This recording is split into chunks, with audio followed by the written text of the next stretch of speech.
ये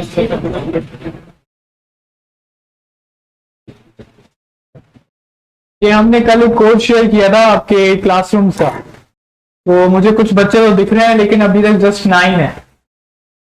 तो प्लीज जिन जिन बच्चों ने अभी तक इधर आप ऐड नहीं हुए हैं, आप इसको जल्द से जल्द ऐड हो, क्योंकि असाइनमेंट सब हम यहाँ पोस्ट किया करेंगे, तो अगर आप यहाँ पे ऐड नहीं होंगे तो आपके पास असाइनमेंट शो नहीं होगा। सही है। और जो भी यहाँ पे मेरे पास मटेरियल होगा वो भी मैं यहाँ पे आपके लिए अपलोड कर दूंगा।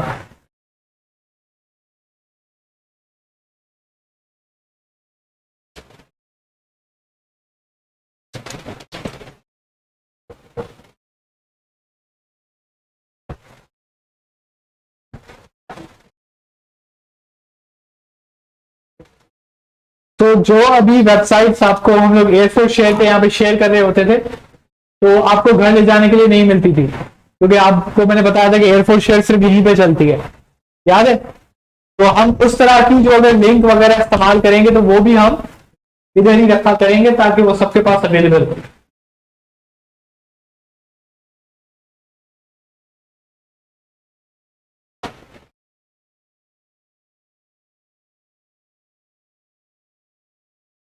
सही है। तो ये जितने भी हमारे पास फाइल्स थी,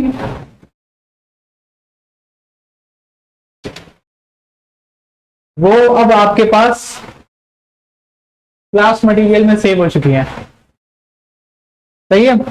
अब आप इसमें क्या करेंगे कि जब आप इधर क्लास वर्क में आएंगे, क्लास वर्क में आगे जब आप HTML फाइल्स पे क्लिक करेंगे तो आपको ये सारी फाइल्स दिख जाएंगी। न्यू मटेरियल पे क्लिक करें, ये सारी फाइल्स हैं। फिर सही है। जो भी हमने HTML का काम किया है वो यहाँ पे अवेलेबल है। अगेन वही मसला होगा कि अगर आप उसमें अपने क्लासरूम पे ऐड नहीं होते तो आपको ये चीजें नहीं दिख पाएंगी। और कोड हमने कल आपको दिखा दिया था, अगर किसके पास वो कोड क्लासरूम का कोड नहीं है तो वो अपने कोलीग से ले ले। ठीक है। अब हम चलते हैं अपने कल के लेक्चर पर जहां पे हमने इसको छोड़ा था। तो सबसे पहले एक छोटा सा इंट्रोडक्शन दोबारा कर लेते हैं कि हमने कल जो बातें की थी। हमने पहले बताया था कि एक टेक्नोलॉजी है जिसको हम कहते हैं CSS। CSS का फुल फॉर्म हमने सुना था कैस्केडिंग स्टाइल शीट्स।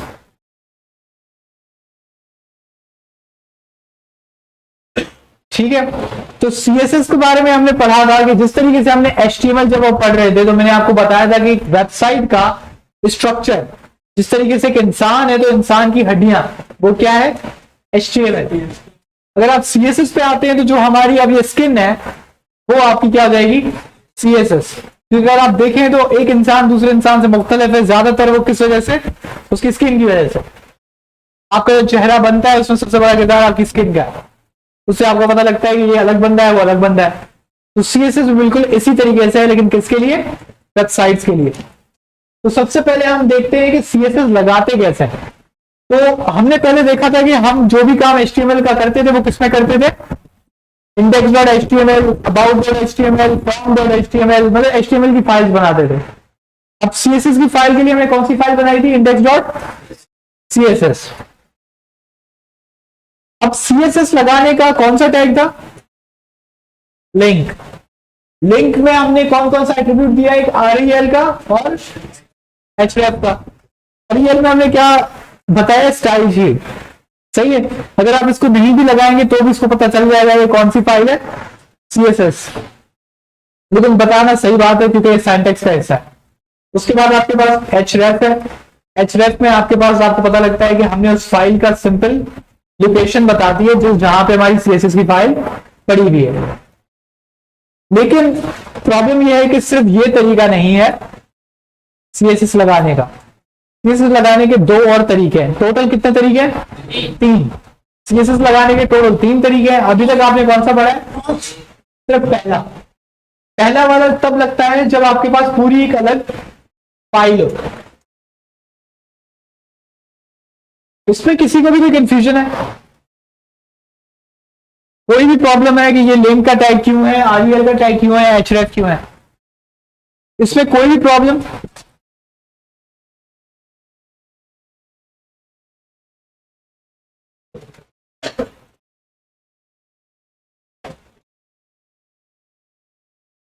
अब हम दूसरे मेथड की तरफ जाते हैं। अब दूसरा मेथड क्या है, हम इस लिंक के टैग को उड़ा देते हैं।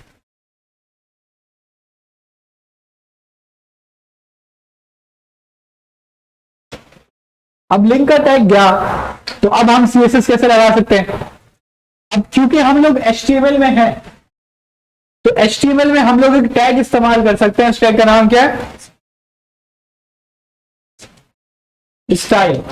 अगर आप गौर करें तो ये स्टाइल का टैग किसके अंदर है, हेड के अंदर। पहले कौन सा टैग था, लिंक। अब कौन सा टैग है, स्टाइल। अब देखिए इसमें और उसमें क्या फर्क है। आपने ये वाला टैग, ये वाली सीएसएस लिखी थी, ये सबको याद है। इसके थ्रू हमने क्या किया था, किसका कलर चेंज किया था, हेडिंग का। आपने ये एग्जैक्टली चीज कॉपी की,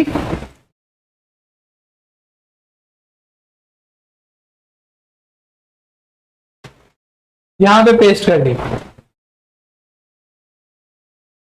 आपने सिंपल क्या किया है, जो काम आपने सीएसएस की फाइल में किया था अब वो आपने कॉपी करके कहां कर दिया है, इस स्टाइल के टैग के बीच में। अब याद रहे कि ये है तो HTML ही, लेकिन आप लिख क्या रहे हैं, आप CSS। वो क्यों, क्योंकि जब आपने स्टाइल का टैग बनाया तो HTML को पता है कि आप इसके बीच में क्या लिखने वाले हो, CSS लिखने वाले हो। अब जरा इसको चेक करते हैं, ये चलता भी है। तो HTML में जो आपका हेडिंग का टैग है उसका कलर क्या आया, ब्लू। अब इसको जरा चेंज करते हैं, रेड। तो ये क्या हो गया, रेड। रेड हो गया, रेड हो गया, सही है। तो आपके पास ये चीज दिख रही है कि आपने पहले एक्सटर्नल फाइल में काम किया, वही काम अब आपने कहां किया, HTML के अंदर, लेकिन काम दोनों जगह सेम हो रहा है। अब ये क्वेश्चन हो सकता है कि ये काम ऐसा क्यों है, जब आपके पास लिंक वाला तरीका था तो स्टाइल क्यों। ये दो इसके मेथड्स हैं। जो लिंक वाला तरीका है उसको हम कहते हैं एक्सटर्नल सीएसएस। क्या कहते हैं, एक्सटर्नल सीएसएस।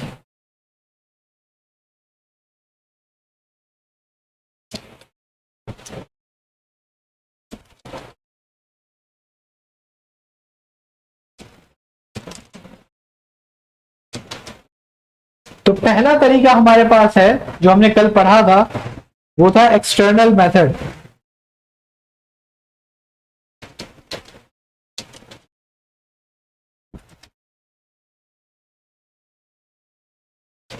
अब एक्सटर्नल से क्या मुराद है, आपने लिंक के थ्रू जो चीज अटैच की थी वो क्या था, एक सीएसएस की पूरी फाइल थी, याद है। इसका मतलब है कि वो सीएसएस एचटीएमएल में नहीं लिखी आपने, बिल्कुल अलग से लिखी, तो वो क्या हो गई आपकी एक्सटर्नल फाइल। उसके बाद जो आपकी दूसरी अप्रोच है वो है आपका स्टाइल टैग।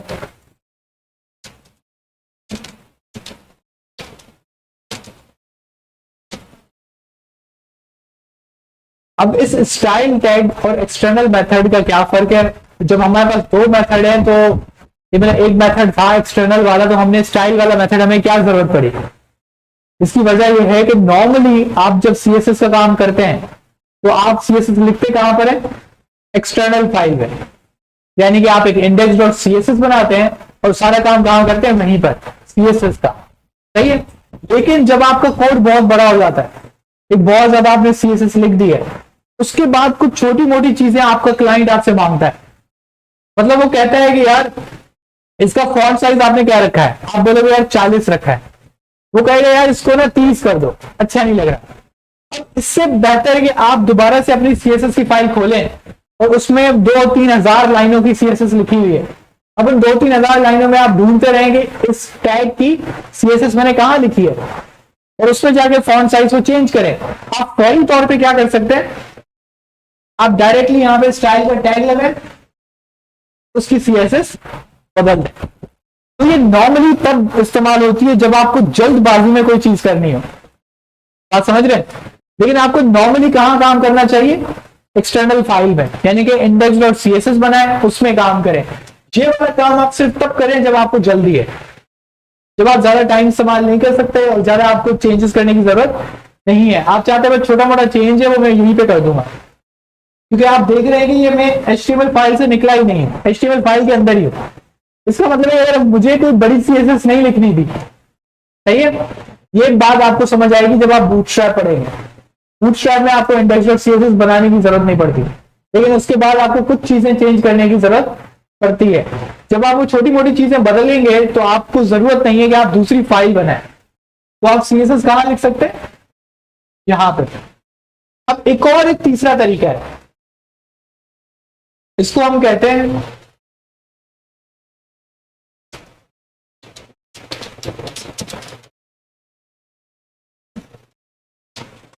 तो ये आपके 3 तरीके हो गए। पहला तरीका क्या था, एक्सटर्नल मेथड। दूसरा तरीका क्या था, स्टाइल टैग। तीसरा तरीका क्या है, ये इनलाइन CSS क्या बना है। अभी मैं इस स्टाइल टैग को उड़ा देता हूं, अब ये ब्लैक हो जाएगा क्योंकि मैंने लिंक का टैग भी उड़ाया हुआ है। अब लिंक का टैग भी नहीं है, स्टाइल का टैग भी नहीं है, अब CSS कैसे लगाऊं। आपको ये H1 का टैग दिख रहा है, आपको एट्रीब्यूट्स याद है, तो उन एट्रीब्यूट्स में से एक और एट्रीब्यूट है, उस एट्रीब्यूट का नाम है स्टाइल। अब आप इस स्टाइल में लिख सकते हैं कलर,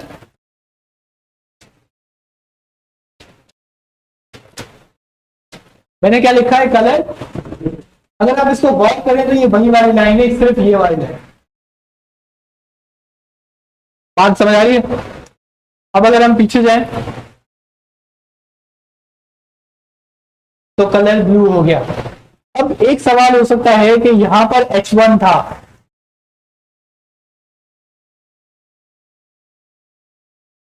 सही है, यहां पे ये इस H1 को क्या कहते हैं, ये जो लिखा हुआ है सिलेक्टर, यानी कि यहां पे सिलेक्टर है।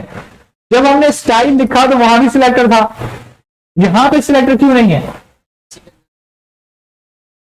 क्योंकि ये इनलाइन CSS है, हम उसी टैग के अंदर ये लिख रहे हैं जिसमें हमें वो चेंजेस चाहिए। और सिलेक्टर का काम क्या होता है कि उस टैग तक ले जाना जिसमें आपको तब्दीली लानी है। अब आप लिखी उस टैग के अंदर रहे तो आपको सिलेक्टर की जरूरत है। ठीक है, अगर मैं आपको यहां पर कोई लड़का है वो एब्सेंट है, मैं आप में से किसी एक को बोल देता हूं यार ये उस बंदे को दे देना, तो मैं उस बंदे का आपको नाम बताऊंगा, काफी सी बात बताऊंगा, और आपको कैसे पता लगेगा वो कॉपी किसको देनी है। लेकिन अगर मैं आपके पास आके कहता हूं ये ले आपकी कॉपी, तो मुझे आपका किसी को नाम बताने, किसी और को आपका नाम बताने की जरूरत है नहीं, क्योंकि मैं आपका एक सामान है वो मैं आपको वापस कर रहा हूं।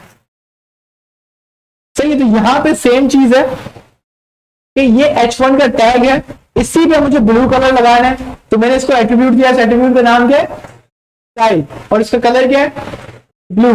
अब एक काम करते हैं, मैं यहां पे स्टाइल लगाता हूं। अब आपको पता है कि ये बिल्कुल CSS है, तो मैंने H1 लिखा, इस H1 में मैंने लिखा कलर। अब इस कलर में मैंने किया aqua, और ये aqua कलर कुछ ऐसा दिखता है। अब मुझे पता है कि ये जो इनलाइन CSS है ये बोल रही है कौन सा कलर करो, और ये जो स्टाइल वाली CSS है ये कौन सा कलर बोल रही है, aqua। अब कौन सा कलर आएगा, ब्लू आएगा कि aqua आएगा। कितने बच्चे कह रहे हैं aqua आएगा, और कितने बच्चे कह रहे हैं ब्लू आएगा, और जो कुछ नहीं कह रहे हैं वो क्या कह रहे हैं, पता नहीं यार कौन सा कलर है, ब्लू। तो कौन सा कलर लगा है, इसकी कोई मुझे वजह बताएगा।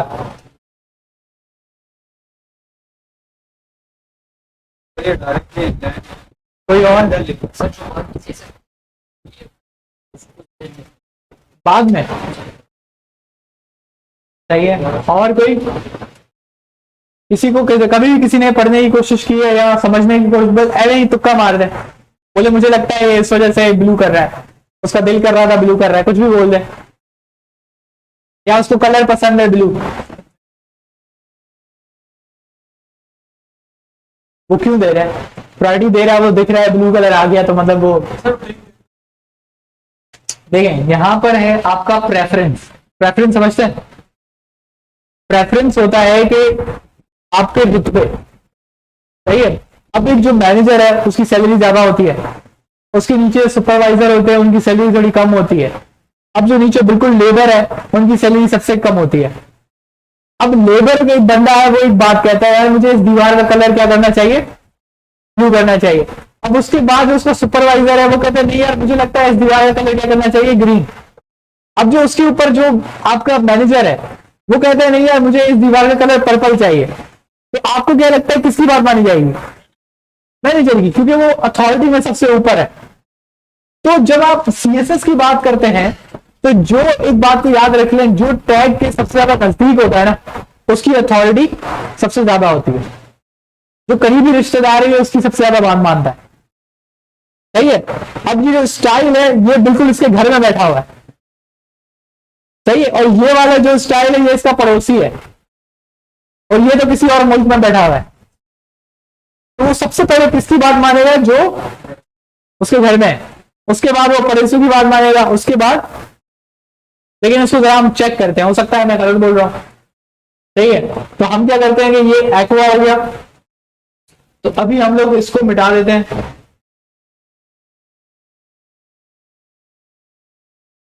तो क्या कौन सा कलर हो गया?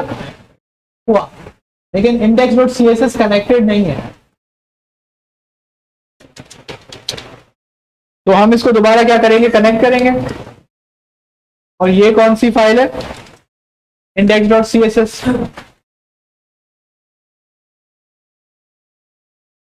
चलें, किसी ने अभी कहा कि डॉट और फॉरवर्ड स्लैश ही लगा दें।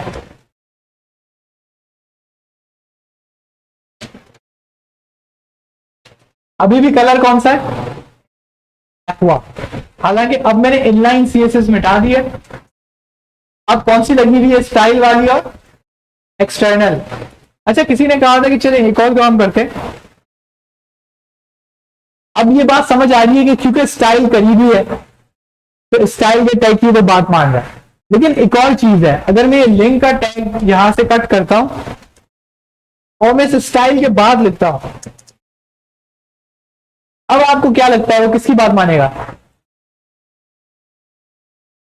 वो स्टाइल की मानेगा या वो इंडेक्स? इंडेक्स डॉट सीएसएस में कौन सा कलर है? बल्कि ब्लू को मिटा के हम लोग कर देते हैं पर्पल कर देते हैं ताकि थोड़ा फर्क महसूस हो। यहाँ पे क्या है? एक्वा। यहाँ पे क्या है? पर्पल। अब पहले कहानी ये थी कि ये लिंक का टैग स्टाइल से ऊपर था, अब ये स्टाइल के नीचे। अब आपको कितनों को लगता है कि भाई ये स्टाइल का टैग लगेगा यानी कि एक्वा आएगा कलर? और कितने कह रहे हैं कि वो पर्पल आएगा?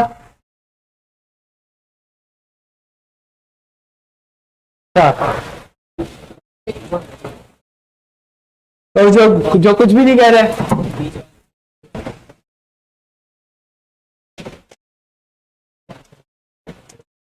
इससे कलर क्या आया? ये तो मेरी कहीं भी बात के उल्टे चला गया।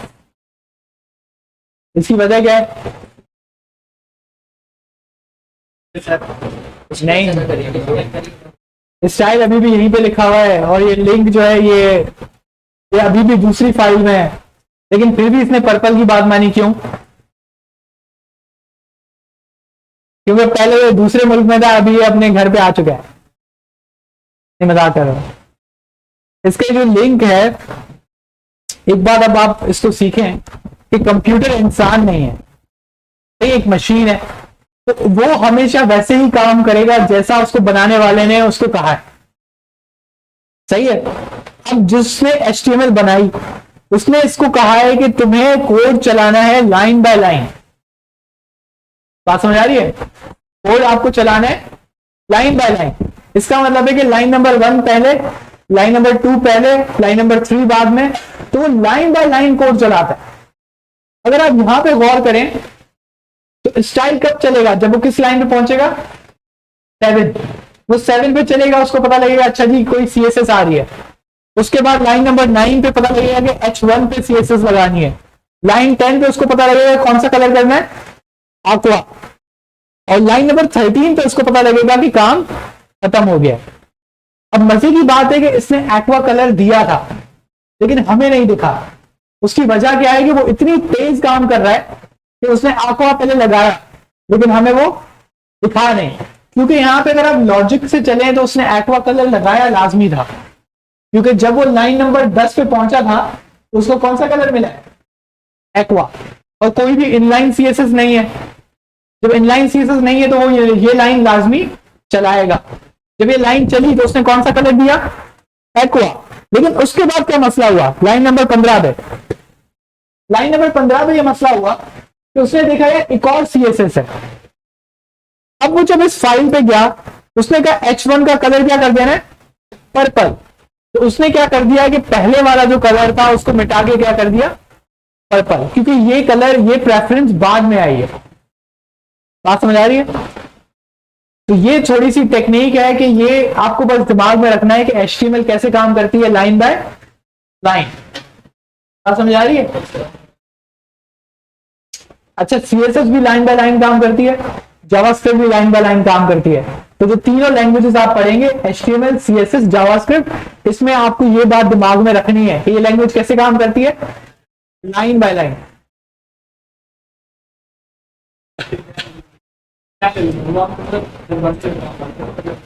हाँ, इनलाइन वाला मैं आपको बताता हूं। अब देखिए आपने क्या करा कि आपने जल्दबाजी में स्टाइल बनाया, बात सही है। अब स्टाइल में भी कोई एक प्रॉपर्टी है सेम एलिमेंट के लिए, आपकी आउटसाइड वाली जो आपकी स्क्रिप्ट है, आउटलाइन जो एक्सटर्नल सीएसएस है, उसमें भी सेम टाइप के बारे में कोई चीज बताई गई है, सही है। लेकिन अब आपको ये बात पक्की नहीं है कि इतनी ज्यादा सीएसएस में इस पे कौन कौन सी चीजें अप्लाई हो जाएंगी, आपको डाउट हो गया।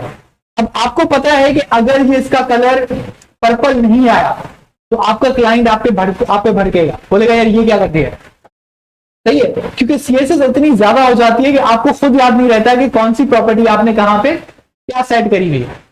उसमें जब आपको ये बात 100% श्योर करनी है कि ये चीज उस पर लाजमी लगेगी, तो आप क्या कर सकते हैं, उसमें कहां पे प्रॉपर्टी आप देते हैं, इनलाइन सीएसएस। आप जहां 100% श्योर होना चाहते हैं कि कोई भी गड़बड़ ना हो, भले स्टाइल में प्रॉपर्टी दी हुई हो, भले एक्सटर्नल सीएसएस में प्रॉपर्टी दी हो, लेकिन मुझे कौन सा कलर चाहिए, पर्पल। ये नहीं आया तो मेरा क्लाइंट मुझे भड़केगा। तो मैं ऐसी कंडीशन में क्या करूंगा, कौन सी सीएसएस इस्तेमाल करूंगा, इनलाइन। ये इस केस में होता है, इसके क्योंकि सबसे ज्यादा प्रेफरेंस होता है, ये वो मैनेजर है, अगर इसने कह दिया तो बस बात खत्म। लेकिन इसको हम थोड़ा उल्टा भी कर सकते हैं। अब इस लाइन को मैं फिर ऊपर लेके जाता हूं,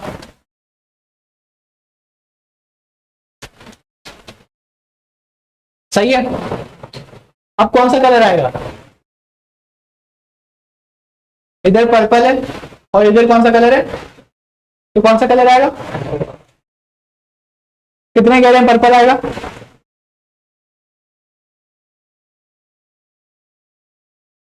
हो सकता है वो बंदा सही हो,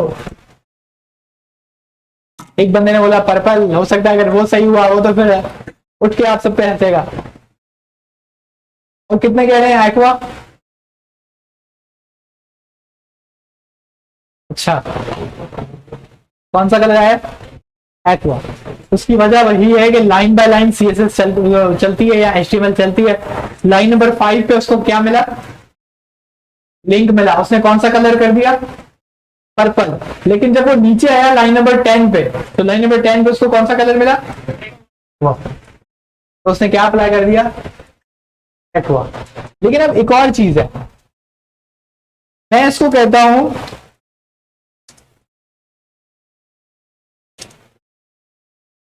मैंने एक प्रॉपर्टी दी है, उसका नाम क्या है, फॉन्ट साइज। तो मैंने उसको क्या बोला है, फॉन्ट साइज लार्जर।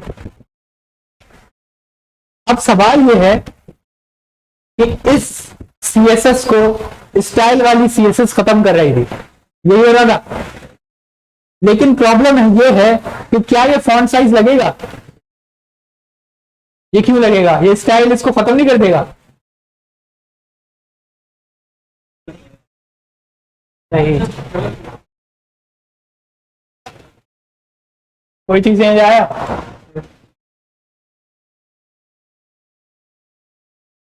बेसिकली ये बहुत ज्यादा जूम इन है 250%, इस वजह से आपको ज्यादा फर्क महसूस नहीं हुआ, लेकिन इसका साइज इंक्रीज हुआ है, सही है। तो ये वाली प्रॉपर्टी समझाने का मकसद ये था कि फॉन्ट साइज कहीं भी और इस्तेमाल नहीं हुआ हो तो वो कहां से उठा लेगा, यहां से। क्योंकि मकसद देखें क्या है कि वो लाइन बाय लाइन चल रहा है। वो पहले लाइन आएगा, वो पढ़ेगा भाई मुझे क्या करना है, कलर इसका पर्पल कर दो, उसका फॉन्ट साइज बड़ा कर दो। जब वो लाइन नंबर 10 पे आया तो आपने इसको क्या कहा, कलर बदल दो, लेकिन आपने ये थोड़ी कहा कि फॉन्ट साइज वही रखो। सही बात है ना। तो उसने फॉन्ट साइज कौन सा रखा, जो आपने पहले बोला कि उसको लार्ज कर दो। या एक और हम ट्राई करते हैं, font size, font style italic. अब ये इटैलिक हमें वाज़ेह दिख रहा है, सही है। अब ये फॉन्ट स्टाइल हमने यहां पे लगाया इटैलिक, अगर हम इसको यहां पे कॉपी करके यहां पे लगा देते हैं और मैं इसको कहता हूं नहीं फॉन्ट स्टाइल करो, कौन सा करो, नॉर्मल कर दो, तो इसका फॉन्ट स्टाइल नॉर्मल हो गया, यानी कि इटैलिक हट गया। हालांकि मैंने इटैलिक कहां दिया हुआ था, यहां पे एक्सटर्नल सीएसएस। अब लेकिन एक और चीज है, ये आपको कॉलम दिख रहा है, सेमी कॉलम, इसके आगे मैं एक चीज लिखता हूं, मैंने क्या लिखा है, इंपॉर्टेंट, और ये क्या चीज है, एक्सक्लेमेशन मार्क है। मैंने एक्सक्लेमेशन मार्क और क्या लिख दिया, इंपॉर्टेंट, लेकिन कहां पे लिखा है, इस कॉलम से पहले। यानी कि मैं इसको क्या बताने की कोशिश कर रहा हूं, ये कलर पर्पल क्या है, इंपॉर्टेंट। अब आपको लगता है कि ये वो आपका पर्पल कलर लगाएगा, चेक करते हैं। अब इसने क्या किया, पर्पल कर दिया, हालांकि यहां पे क्या लिखा हुआ है,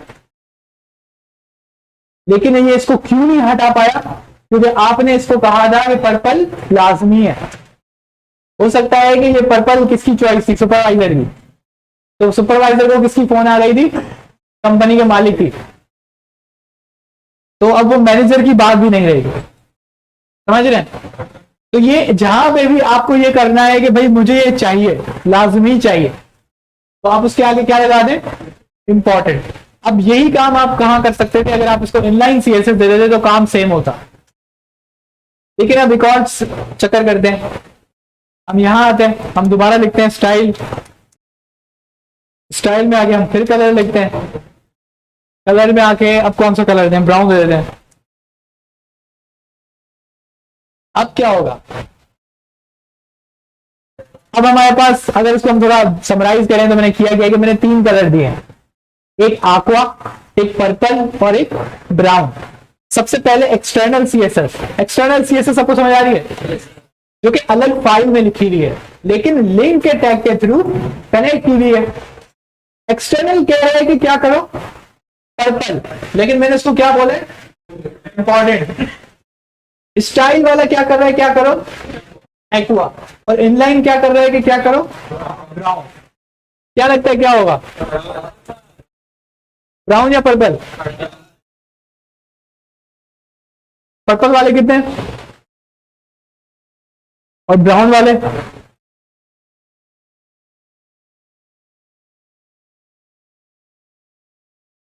कौन सा आया, क्यों, क्योंकि वो जो इंपॉर्टेंट का कीवर्ड है उसका मकसद ही यही है कि बाकी सबको साइड में हटाओ, ये वाली लाजमी चीज होनी चाहिए। लेकिन इसका एक नुकसान है, सही है। अब नुकसान क्या है, पता लगा कि आपने ना 3-4 बार हर जगह पे सीएसएस लगा दी, और आपको समझ में नहीं आ रहा है ये फॉन्ट साइज बढ़ा क्यों नहीं रहा, ये कलर बदल क्यों नहीं रहा। आप गए एक्सटर्नल फाइल में, आपने बोला यार बाकी सब साइड में हटाओ, इसको सिर्फ क्या कर दो, इंपॉर्टेंट कर दो, ये भी इंपॉर्टेंट कर दो, वो भी इंपॉर्टेंट कर दो, ये भी इंपॉर्टेंट कर दो। सही है, आपने 3-4 जगह पे इंपॉर्टेंट कर दिया। अब आप 2-3 दिन के बाद आपने दोबारा कोड खोला, अब सीएसएस में आपके लाइनें हैं 2-3-400, अब आप भूल गए कि आपने क्या दिया हुआ था, इंपॉर्टेंट। अब आप स्टाइल में सीएसएस लगा रहे हैं, आप इनलाइन में सीएसएस लगा रहे हैं, आप इसी एक्सटर्नल फाइल में नीचे कहीं जाके दोबारा से उसका कलर बदल रहे हैं, कोई फर्क नहीं आएगा और आपको पता भी नहीं चलेगा कि कहां मसला हो रहा है। तो इंपॉर्टेंट का टैग हम नॉर्मली इस्तेमाल नहीं करते। इससे बेटर होता है कि आप कहां पे सीएसएस लगा लो, स्टाइल में। अगर स्टाइल में भी लगा लिए, अब भी आपको श्योरिटी चाहिए, तो आप कहां लगा लो, इनलाइन में। क्योंकि इनलाइन का जो आपका टैग है वो आपको वाज़ेह दिखेगा, आपको आंखों में चुभेगा कि ये सामने एक टैग लगा हुआ है, तो आप इसको कभी भूल नहीं सकते। आप समझा रही है? लेकिन इंपॉर्टेंट का जो कीवर्ड है वो आप लगा के भूल सकते हो, और अगर आप वो भूले तो प्रॉब्लम ये होगी, आपको याद ही नहीं आएगा कि ये चीज मैं बदलने की कोशिश कर रहा हूं लेकिन वो चेंज नहीं हो रही। तो इस वक्त आपने बड़ी डिटेल में सीएसएस लगाने के कितने चीजें सीखी? 3। सबसे पहला कौन सा है? दूसरा कौन सा है? तीसरा इनलाइन। ठीक है, बिल्कुल लगा सकते हैं। इंपॉर्टेंट कहीं भी लग सकता है, वो स्टाइल में भी लग सकता है, वो इनलाइन में भी लग सकता है, वो एक्सटर्नल में भी लग सकता है। सही है? क्योंकि वजह ये है कि आप भले सीएसएस स्टाइल में लिखें, एक्सटर्नल में लिखें, या स्टाइल के एट्रीब्यूट में लिखें, तीनों जगह वो है क्या? सीएसएस। तो वो हर सीएसएस के रूल फॉलो करेगा जो कि आप नॉर्मल सीएसएस में लगाते हैं। अच्छा, एक और चीज है, क्या मैं यहां पर फॉन्ट साइज दे सकता हूं?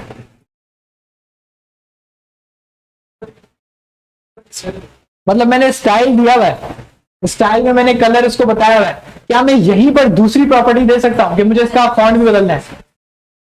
दे सकते हैं। तो वो मैं कहां दूं? इस कॉलम से पहले दूं या इसके बाद? बाद में क्यों, पहले क्यों?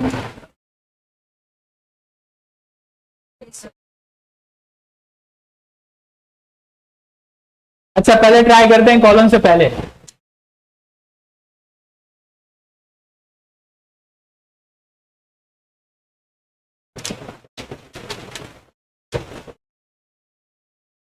फॉन्ट साइज बल्कि फॉन्ट स्टाइल कर लेते हैं हम लोग, और हम इसको वापस क्या कर देते हैं,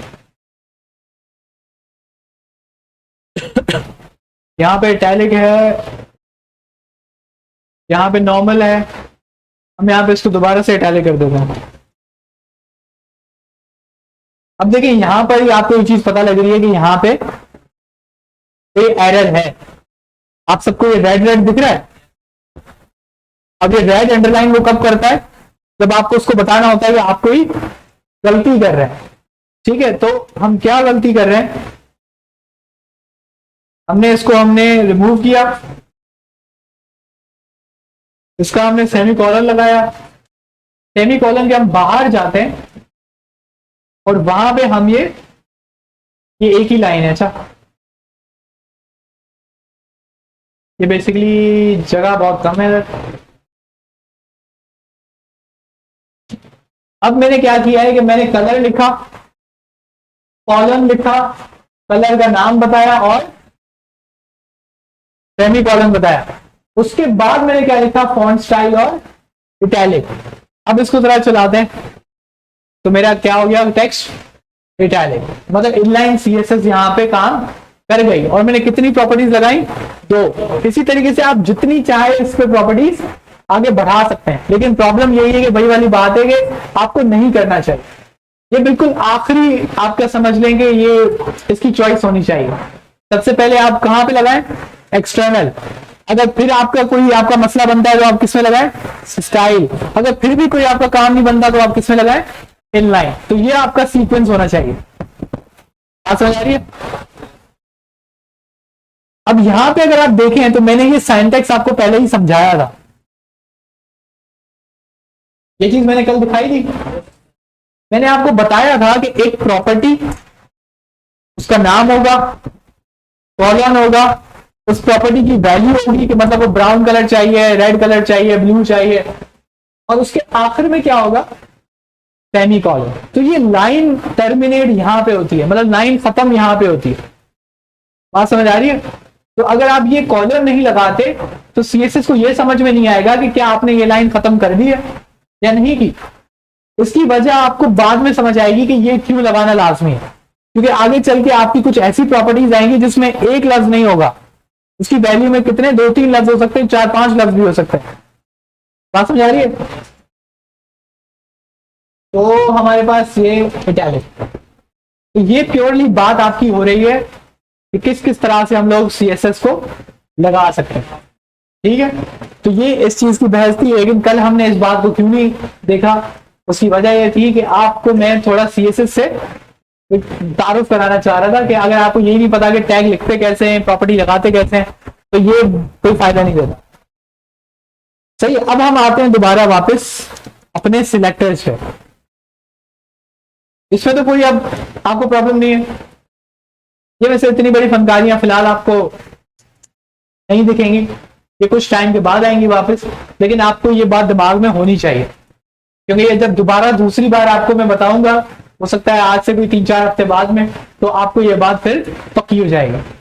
ठीक है, अब हम आते हैं दोबारा सिलेक्टर। सिलेक्टर सबको याद है, सिलेक्टर कहां लिखते हैं, इसमें सिलेक्टर कौन सा है, H1। सिलेक्टर आपको ये बताता है कि किस टैग के ऊपर आपने ये प्रॉपर्टी लगानी है। अब कल एक सवाल हुआ था, एक बच्चा मेरे पास सवाल लेकर आया था कि सर एक मसला है कि मेरे पास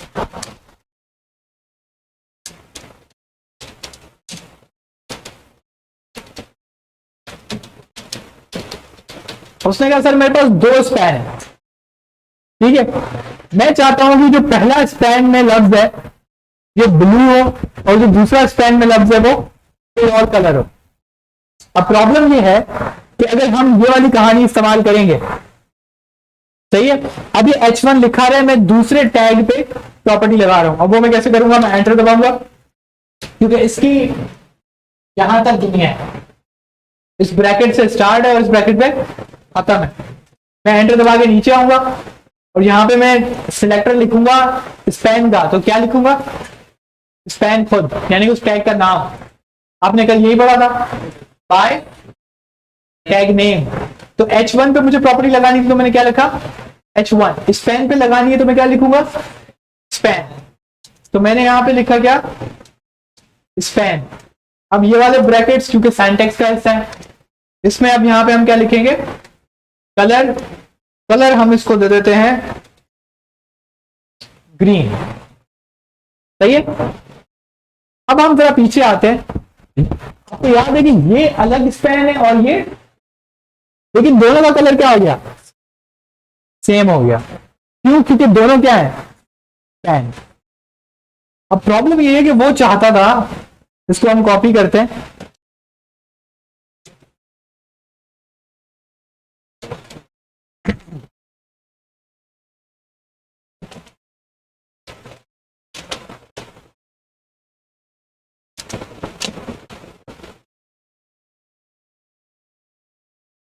अब वो क्या चाह रहा था, वो चाह रहा था कि पहले वाले स्पैन का कुछ और कलर हो और दूसरे वाले स्पैन का कुछ और कलर हो। अब मसला ये हो रहा है कि मैं पहले ग्रीन लिख रहा हूं तो ग्रीन हो जा रहा है, उसके बाद मैं कोई और कलर लिख रहा हूं तो कोई और कलर हो जा रहा है। अच्छा, मुझे इस बात का कोई जवाब देगा, ये गोल्डन क्यों हुआ, ये ग्रीन क्यों नहीं हुआ, क्या, क्योंकि हमने अभी थोड़ी देर पहले बात पढ़ी कि HTML CSS जावास्क्रिप्ट कैसे काम करते हैं, लाइन बाय लाइन, तो उसने ग्रीन किया लेकिन आपको दिखा नहीं, सही है, क्योंकि वो बिल्कुल एक सेकंड के 1000वें हिस्से की स्पीड में वो काम करता है, ठीक है। तो एक सेकंड के 1000वें हिस्से के लिए उसने ग्रीन किया, लेकिन उसके बाद फौरन उसने क्या कलर ले लिया, उसके बाद वाला, ठीक है। अब ये वाला मसला है, इसका मतलब ये है कि ये वाला जो सिलेक्टर है, कौन सा, टैग नेम वाला, इसका तो ये नुकसान है, अगर दो एक तरह के टैग आ जाएं तो मैं दोनों के अलग अलग CSS नहीं लगा सकता, बात समझ आ रही है। अब इसका हल क्या हो सकता है, इसका एक तो हल ये कर सकते हैं, अब HTML में आए, मैं यहां पे इसको बोल देता हूं स्टाइल, कलर इसको दे देता हूं, बल्कि इसको हम दे देते हैं पर्पल, ठीक है, और ये दूसरा वाला मैं मिटा देता हूं। अब आप देखें यहां स्कैन पे क्या कलर लगा हुआ है, तो पहला क्या हो गया, ग्रीन, और दूसरे वाले पे मैंने इनलाइन सीएसएस लगा के मैंने इसको क्या बोला हुआ है, पर्पल, और ये क्या हो गया, पर्पल। अब इससे हमारा काम तो हो गया, सही है। पहले तो आपको ये बात पता लगेगी कि जब आप थोड़ा आगे चले जाएंगे तो आप बोलेंगे बस काम हो जाए, सही है। तो ये छोटी मोटी टेक्निक्स है कि काम हो जाए, लेकिन अब ये सही तरीका नहीं है। उसकी वजह क्या है कि सोचे हैं कि यहां पर अगर 150 स्पैन होते, इसका मतलब है कि आप सिर्फ एक दफा लिखते पर्पल और फिर हर स्पैन की इनलाइन में जाके उसका कलर बदल रहे होते।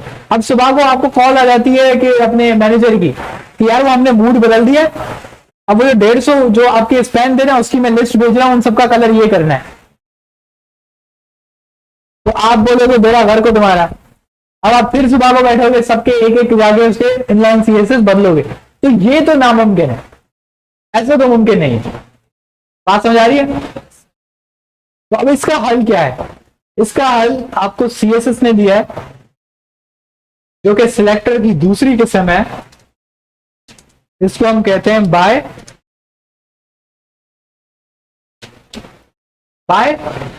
आईडी। किसी को याद है एचटीएमएल में हमने आईडी पढ़ी थी?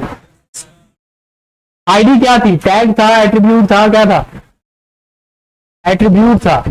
हमने एक एट्रीब्यूट पढ़ा था जिसका नाम क्या था? आईडी। और जब हम आईडी पढ़ रहे थे तो आईडी के साथ एक और लफ्ज पढ़ा था, क्लास। तो फिलहाल हम आईडी की बात करते हैं, यानी कि इसका मतलब है कि सीएसएस में कोई तो तरीका है जो वो हम आईडी का इस्तेमाल कर सकते हैं। मैं आता हूं, मैं कहता हूं यार ये अच्छा तरीका नहीं है, मैंने ये स्टाइल मिटा दिया, इसके बजाय मैं इस स्पैन को क्या दे देता हूं? आईडी, और इसको मैं कह देता हूं सेकंड, और इसको मैं आईडी दे देता हूं क्या? फर्स्ट। सही है। मैं सीएसएस को मिटाते नहीं है, इसको हम लोग कमेंट आउट कर देते हैं, और ये आपकी हो गई आपके लिए ऐसी फाइल बनाए ना कि आपको फायदा हो आगे।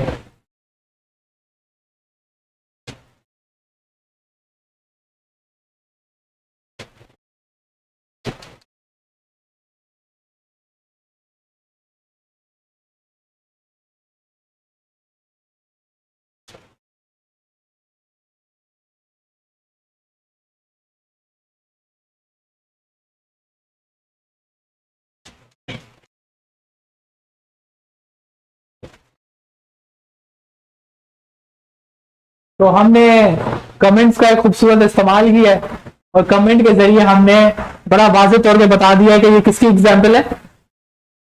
टैग नेम वाले की। अब इसके नीचे किसकी एग्जाम्पल आएगी? आईडी की, ताकि जब भी आप इस फाइल को पढ़ें तो आपको कंफ्यूजन ना हो कि आप क्या पढ़ रहे हैं। सही है। और यहाँ पे लिस्ट मैं यहाँ पे बनाता जाऊंगा, क्योंकि पहले आपको लिस्ट पता होनी चाहिए कि कितने किस्में होती हैं। सही है। अगर मैं डायरेक्ट नीचे लिख दूंगा तो आप हो सकता है एक दो कोई उसकी टाइप मिस कर दें। अब बाय आईडी कैसे होगा? यहां पर मैंने इनको आईडी कौन कौन सी दी है? फर्स्ट और सेकंड। अब मैं लिखता हूं फर्स्ट,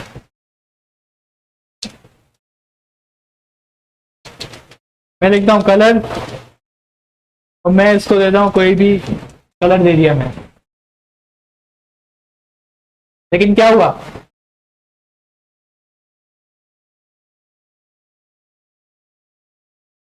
मसला ये हुआ कि कलर तो नहीं आया। क्यों नहीं आया? आईडी का नाम यही है फर्स्ट, यहां पे आईडी का नाम यही है फर्स्ट, लेकिन उसके बावजूद उसने ये कलर क्यों नहीं लगाया? हम एक काम करते हैं, हम ये वाला स्टाइल भी उसको मिटा देते हैं।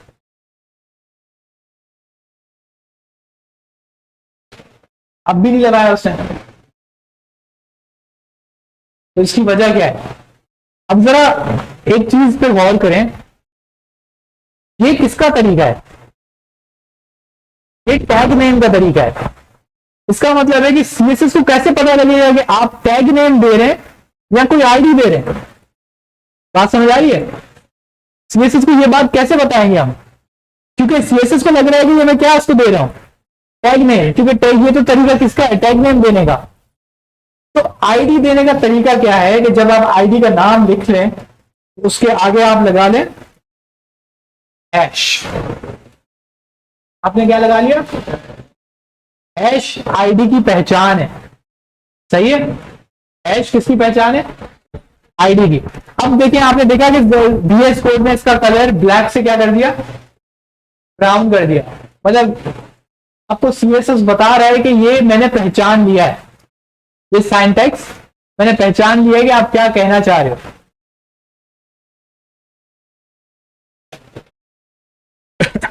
अब हम पीछे चलते हैं, तो जो हमारा पहला हेलो है उसका कलर चेंज हो चुका है,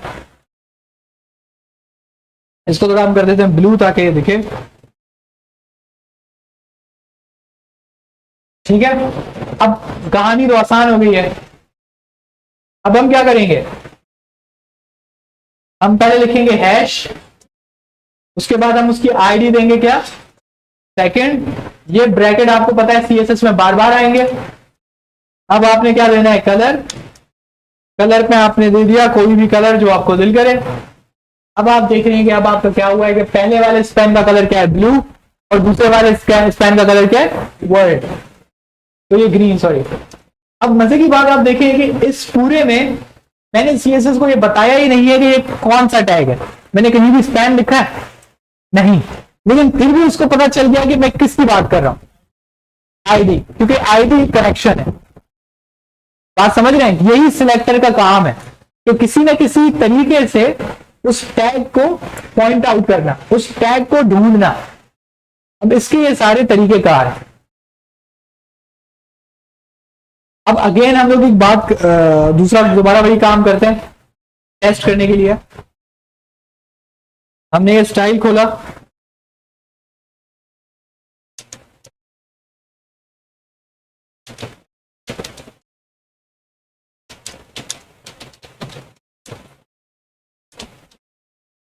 ये वाला कलर आएगा कि ये वाला,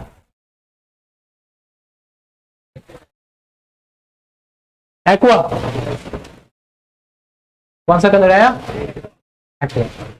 अब अगेन अगर आप इनलाइन देंगे तो वो किसको प्रेफर कर देगा, इनलाइन को। तो बेसिकली आज आप जो कॉन्सेप्ट पढ़ रहे हैं, दो चीजें आप पढ़ रहे हैं, लेकिन अगर यहाँ पे हो सकता है कुछ बच्चे ऐसे हों जिनको लग रहा हो ये तो सर के ऊपर से जा रहे हैं, तो अभी क्योंकि ये पहली क्लासेस हैं थोड़ी बहुत नींद आती है, क्योंकि मैं बोले जा रहा हूं, सही है। लेकिन प्रॉब्लम ये है कि अगर आप आंखें बंद भी है ना आपकी, तो फिर भी आपको आवाज आ रही है ना, तो आपके दिमाग के किसी कोने में ये बातें सेव हो जाती हैं। जब दूसरी बार जब आप सुनेंगे ना कि सिलेक्टर बाय आईडी, तो आपको ऐसा महसूस होगा, नींद में शायद कहीं देखा था कि बाय आईडी होता है, लेकिन आपको ना ये एक फेमिलियर सा महसूस होगा, यार मैं इस लफ्ज को जानता हूं, क्या था कैसे था ये नहीं पता, लेकिन पता है कुछ तो है। तो ये आपकी पहली स्टेज होती है कोई भी चीज सीखने की, आपको वो चीज की समझ हो कि ये चीज दुनिया में है। क्योंकि अभी 1 घंटा पहले आपको नहीं पता था कि ये सिलेक्टर बाय आईडी क्या होता है, आपको ये नहीं पता था कि अगर मैं इनलाइन सीएसएस दूंगा तो वो एक्सटर्नल सीएसएस को खत्म कर देगा। अभी आपके दिमाग में थोड़ा बहुत ये डल गया होगा, अब आप थोड़ा बहुत जवाब दे पा रहे हैं। हो सकता है अभी तक आप ये लिख ना पाए, अभी आप ये चीज खुद ना कर पाए, लेकिन आप देख के थोड़ा बहुत आपको आइडिया हो रहा है, हाँ यार ये लॉजिक थी तो ये होना चाहिए, ये लॉजिक थी तो ये होना चाहिए।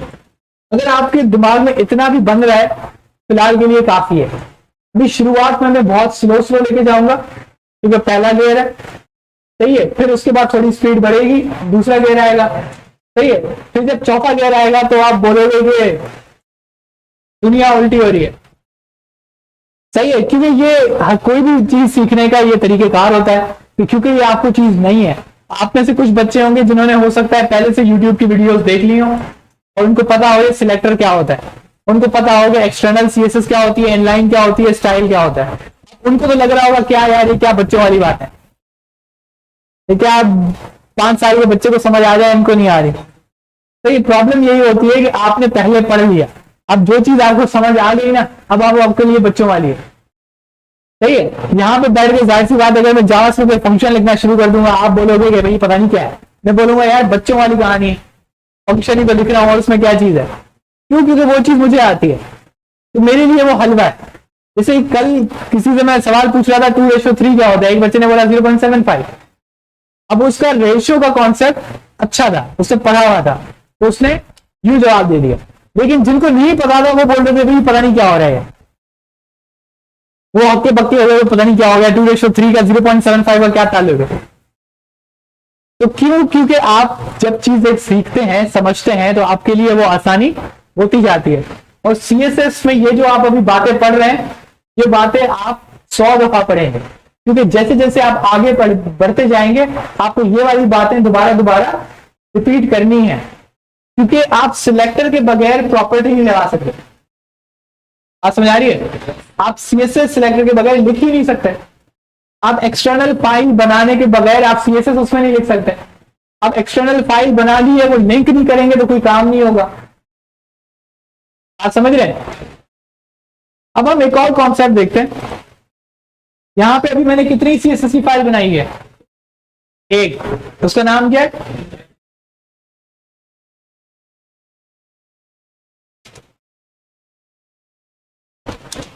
अब मैंने एक और सीएसएस की फाइल बनाई, उसका नाम क्या है? button.css। अब मैं आपसे फिर एक सवाल करता हूं, आप लोगों ने खैर अच्छा खासा आपके कॉन्सेप्ट बन गए, इसको हम लोग कह देते हैं रेड। ये किस पे रेड हो रहा है? फर्स्ट आईडी में। तो फर्स्ट रेड होगा, वजह लिंक नहीं किया। लेकिन यहां पे तो पहले से एक लिंक हुआ है,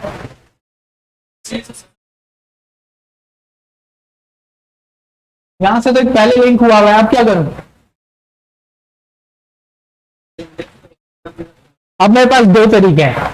यहां तो मैं इस index.css को हटा के क्या लिख दूं?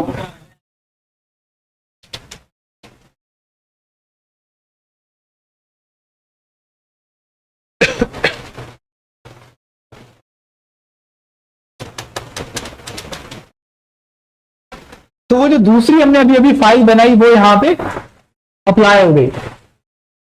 लेकिन मैं आपसे कहता हूं यार मुझे दोनों चाहिए, मुझे दोनों सीएसएस की फाइल्स चाहिए।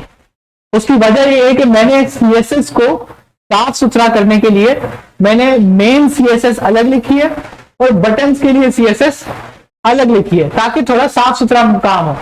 अभी आपको लग रहा है यार ये क्या जरूरत है, लेकिन जब आप सीएसएस पढ़ने लगेंगे तो आपको समझ आएगी कि एक वेबसाइट के लिए thousands of lines of code लिखना पड़ता है। हजारों सीएसएस की लाइन बन जाती हैं, 400-500 तो पता ही नहीं लगता कि वो लाइनें बन गई।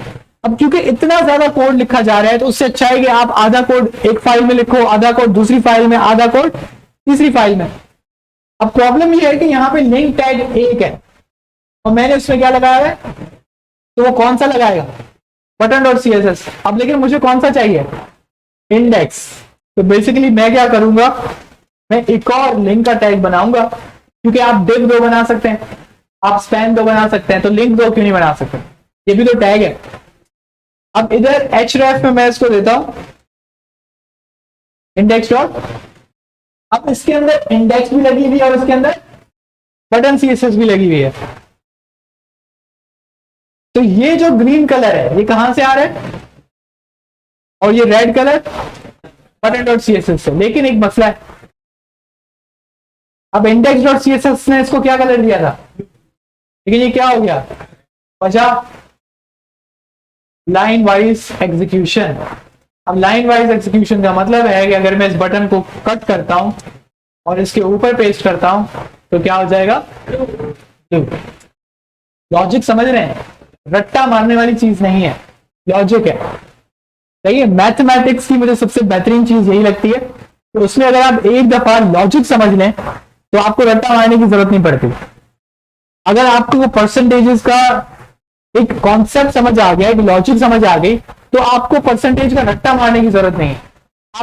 आपके सामने दुनिया का परसेंटेज का कोई भी क्वेश्चन कोई लाके रख दे, आपकी लॉजिक क्लियर है, आप उसको हल कर लोगे। तो जो आपकी प्रोग्रामिंग है ये भी मोस्टली क्या है, एक मैथमेटिक्स है। मैं तभी मैथमेटिक्स को बार बार ले आता हूं बीच में, सही है। आपको मैथमेटिक्स के रूल्स यहां पे बहुत ज्यादा आएंगे। अभी जब आप थोड़ा आगे जाएंगे तो फ्लेक्स का एक टॉपिक है सीएसएस का, जब आप वो फ्लेक्स पढ़ेंगे तो ये रेशियोज वाली कहानी वापस आएगी। फिर उसमें आपको हो सकता है कि मैं यहाँ पे वो व्हाइट बोर्ड लेके रेशियो पहले समझाऊंगा, रेशियो क्या होता है, फिर उसके बाद थोड़ा फ्रैक्शन समझाऊं, उसके बाद हो सकता है फिर परसेंटेज निकालना थोड़ा सिखाऊं, क्योंकि वो उसके बगैर आप रेशियो नहीं दे पाएंगे, और रेशियो नहीं देंगे तो आपका वो फ्लेक्स की प्रॉपर्टी किसी काम की नहीं होगी। बात समझ आ रही है? तो लेकिन ये इंशाल्लाह होगा, और स्लो स्लो आप इस चीज को ग्रैब करेंगे। और मैथमेटिक्स अगेन कोई ज्यादा कोई मुश्किल चीज नहीं है, सही है। जो सबसे कोई मुझे आसान सब्जेक्ट लगता है वो मैथमेटिक्स है, क्योंकि उसमें रट्टा मारने की कोई जरूरत नहीं होती। आप एक टॉपिक समझ लें, आप मैथ्स का क्वेश्चन हल कर देंगे। जो रट्टा मारना ज्यादा तकलीफ भी होता है, और मैंने आप नोट करेंगे, आप एक चीज का रट्टा मारेंगे वो 2 दिन से ज्यादा नहीं टिकती। 2 दिन के आप पेपर देके आते हैं बाहर, आपको याद नहीं होता मैंने अंदर क्या लिखा और मैं क्या याद करके आया था, सही है। कुछ टीचर्स होते हैं वो बोलते हैं कि 5वीं जमात में आपने ये पढ़ा था, 6ठी जमात में आगे वो बोलते हैं सर पेपर के अगले दिन नहीं याद मुझे कि मैंने क्या लिखा था। ठीक है, 1 साल बाद तो छोड़ ही देना। तो ये रट्टे का नुकसान होता है, लेकिन कुछ चीजों का रट्टा लगाना पड़ता है, मजबूरी है। लेकिन प्रोग्रामिंग की खास बात यह है कि हर वक्त आपके पास एक लैपटॉप या कंप्यूटर आपके सामने होता है, तो वही वाली चीज दोबारा आ जाती है कि आपको रट्टे वाले की जरूरत नहीं है, गूगल आपके पास है। अब गूगल का इस्तेमाल करना आप पे है। मैं आपको slow slow CSS properties JavaScript जब हम पढ़ेंगे तो मैं आपको बताऊंगा कि सर्च कैसे करते हैं अपना कोई सोल्यूशन, क्योंकि ये भी टेक्निक है कि आपको कौन सा लफ्ज लिखना है किसी सोल्यूशन के लिए, समझ रहे हैं। वरना आप हजारों वेबसाइट में घूमते रहेंगे, आपको सोल्यूशन नहीं मिलेगा। लेकिन अगर आप वो सही कीवर्ड लिखेंगे, सही लफ्ज लिखेंगे, तो सबसे ऊपर ऊपर आपका जवाब आपको मिल जाएगा। और जिसकी जितनी अच्छी गूगल उसकी उतनी अच्छी सैलरी, सही है। प्रोग्रामिंग में क्योंकि 80% काम आप छाप के करेंगे, याद कोई नहीं रखता, मैं खुद भी नहीं रखता, सही है। क्योंकि प्रोग्रामिंग लैंग्वेज जब आप बहुत ज्यादा पढ़ लेंगे, अब आप खुद सोचें कि HTML, CSS, bootstrap, Node.js, Express.js, Firebase, ये सिर्फ फुल स्टैक है। इसके बाद जब आप क्लाउड में आते हैं तो आपको लिनक्स सीखना पड़ता है, AWS, GCP, डिजिटल ओशन, ये सब सीखना पड़ता है। उसके बाद अब जब आप डेटाबेस में आते हैं तो डेटाबेसेस में आपके पास फिर 2 कैटेगरियां हैं, नॉन SQL और SQL डेटाबेसेस। अब SQL में MySQL, PostgreSQL, सही, Oracle, MS सर्वर, ये सारी आपकी डेटाबेसेस हैं। उसके बाद नॉन SQL में आपके पास MongoDB, Firebase, ये आपके पास दूसरी सर्विसेज हैं, या Firestore एक और है। तो ये अभी भी मैं सिर्फ फुल स्टैक पर हूं, अभी मैं कंप्लीटली बैकएंड पे गया ही नहीं हूं। अब आप बैकएंड पे आते हैं तो Express.js, पाइथन, अब पाइथन में फ्लास्क और जेंगो, सही है। तो ये सारी चीजें जब आप एक साथ जब सब कुछ पढ़ते हैं, तो जिस लेवल का मुरब्बा आपके दिमाग का होता है, आपको याद नहीं रख पाते कि भाई HTML में कौन सा टैग कहां लगाना है। तो आप बेसिकली क्या कर रहे होते हो, आप गूगल के पास जाते हो, यार बता दे फॉर्म कैसे बनाना था, सही है। आपका ये हालत हो जाती है। आप Express.js का कोई फंक्शन बनाना था, आप गूगल पे जाते हो, यार बता दो इसका मुझे फंक्शन कैसे लिखना था। अब आपको वो याद है, आपको पता है, बस एक दफा देखने की जरूरत है। बात समझ रहे हैं। और मैं इस पे कोई पाबंदी नहीं करता, मैं आपको यहाँ पे जो आपसे काम करवाता हूँ उसमें मैं सबको इवन बोलते हुए जाता हूँ, भाई कोई चीज नहीं आ रही गूगल से देख लो, क्योंकि मैं चाहता हूं कि आप गूगल से देखना सीखें। क्योंकि फ्रीलांसिंग में आपको अगर कोई चीज सबसे ज्यादा कमा के देगी वो है गूगल। जिसका गूगल जितना अच्छा वो उसकी सैलरी उतनी अच्छी, सही है। तो हम इस क्लास को यहां तक रखते हैं। इंशाल्लाह आपकी नेक्स्ट वीक एक और क्लास होगी, और अब CSS की हम थोड़ी सी स्पीड बढ़ाएंगे, क्योंकि आपको CSS का तारुफ हो चुका है। आप समझ आ रहे हैं। तो अगले बार थोड़ी चाय शाय पीकर आइएगा, थोड़ी स्पीड होगी, लेकिन हम दोबारा से इसको रिवाइज करते रहेंगे। यानी कि आज जो चीजें पढ़ी हम नेक्स्ट क्लास में दोबारा 15 मिनट पहले उसको लगाएंगे, उसके बाद आगे की चीज पढ़ेंगे, ठीक है। किसी का कोई सवाल है? चलो ठीक है, अल्लाह हाफिज।